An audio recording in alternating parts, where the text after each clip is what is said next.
Hi! അങ്ങനെ ഒരുപാട് നാളുകൾക്ക് ശേഷം ഞാൻ എൻ്റെ ഏറ്റവും പ്രിയപ്പെട്ട ഒരാളെ കാണാനായിട്ട് പോവാണ്.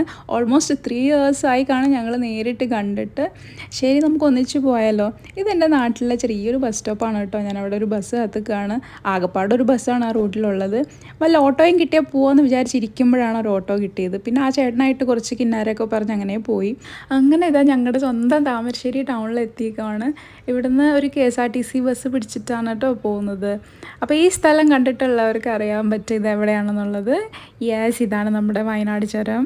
ഒരുപാട് തവണ വന്നിട്ടുള്ള സ്ഥലമാണ്. പണ്ട് ബാംഗ്ലൂർ പഠിക്കുന്ന സമയത്തൊക്കെ ഇതുവഴിയാണ് യാത്ര ചെയ്തുകൊണ്ടിരുന്നത്.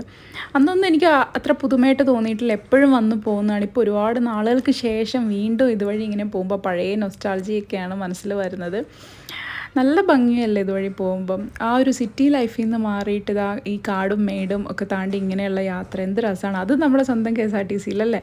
എത്ര തന്നെ ചൂടുള്ള സമയമാണെങ്കിൽ അത് ചുരം അങ്ങ് കയറി തുടങ്ങുമ്പോഴേ ഭയങ്കര തണുപ്പാണ് കേട്ടോ. തണുത്ത കാറ്റടിക്കുന്നുണ്ട്. ഇങ്ങനെ ഒരുപാട് ദൂരം യാത്ര ചെയ്യാനായിട്ട് തോന്നുവാണ്. അതാ ഈ ചുരം ഇങ്ങ് തീരല്ലേ എന്നാണ് ഞാനിപ്പോൾ ആഗ്രഹിക്കുന്നത്. അത്ര രസമാണ് കേട്ടോ അതുവഴി ഇങ്ങനെ പോകാനായിട്ട്. അങ്ങനെ ചുരത്തിലെ കാഴ്ചകളൊക്കെ കണ്ട് അങ്ങനെ ഇരുന്ന കൂട്ടത്തിൽ ഞാനൊന്ന് ഉറങ്ങിപ്പോയിട്ടോ കുറച്ച് നേരം. പിന്നെ കണ്ണ് തുറന്നപ്പോൾ നമ്മുടെ മാനന്തവാടി ടൗണിൽ എത്തിയിട്ടുണ്ട്. അങ്ങനെ ഇത് എൻ്റെ പ്രിയ സുഹൃത്തിനെ ഞാൻ കണ്ടുമുട്ടിയിരിക്കുകയാണ് ഗൈസ്.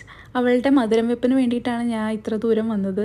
അവളുടെ ചേച്ചിയുടെ മോനാണ്. ഇവനും ഞാനും വൈബ് മാച്ച് ആയതുകൊണ്ട് പെട്ടെന്ന് തന്നെ കൂട്ടായി. ഇപ്പോഴാണ് കല്യാണപ്പെണ്ണിന് പല സാധനങ്ങളും വാങ്ങിയിട്ടില്ല എന്നുള്ള ബോധോദയം ഉണ്ടായത്. അങ്ങനെ ഞങ്ങളിത് തൊട്ടടുത്തുള്ള ഒരു ഫാൻസിയിലോട്ട് കയറി. എനിക്കും അവനും വിശപ്പിൻ്റെ വിളി വന്നതുകൊണ്ട് ഞങ്ങൾ പെട്ടെന്ന് തന്നെ തൊട്ടടുത്തുള്ള കഫേയിലോട്ട് ഇടിച്ചു കയറി. അവിടെ മെനു കാർഡിൽ ഉണ്ടായിരുന്നത് ഇല്ലാത്തതായ പല ഐറ്റംസും ഞങ്ങൾ ഓർഡർ ചെയ്ത് വരുത്തിച്ച് കഴിച്ചു. അതിനുശേഷം തൊട്ടടുത്തുള്ള സൂപ്പർ മാർക്കറ്റിലായിരുന്നു തെണ്ടിത്തിരിഞ്ഞത്.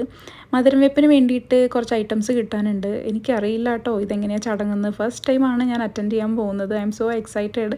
അവളവിടെ പർച്ചേസിങ്ങിൽ ബിസിയായി. ഇപ്പം ഞങ്ങൾ രണ്ടുപേരും വേറെ പല വിഷയങ്ങളെക്കുറിച്ചുള്ള ഗാഢമായ ചർച്ചയിലായിരുന്നു. അങ്ങനെ ഒടുക്കം അവിടുന്ന് ആവശ്യത്തിനും അനാവശ്യത്തിനുമായിട്ടുള്ള പല സാധനങ്ങളും വാങ്ങി ഞങ്ങൾ പുറത്തിറങ്ങി. ഇനിയാണ് നമ്മുടെ പരിപാടി തുടങ്ങാൻ പോകുന്നത്. സോ ബാക്കി വിശേഷങ്ങൾ വീട്ടിൽ ചെന്നിട്ടാകാം.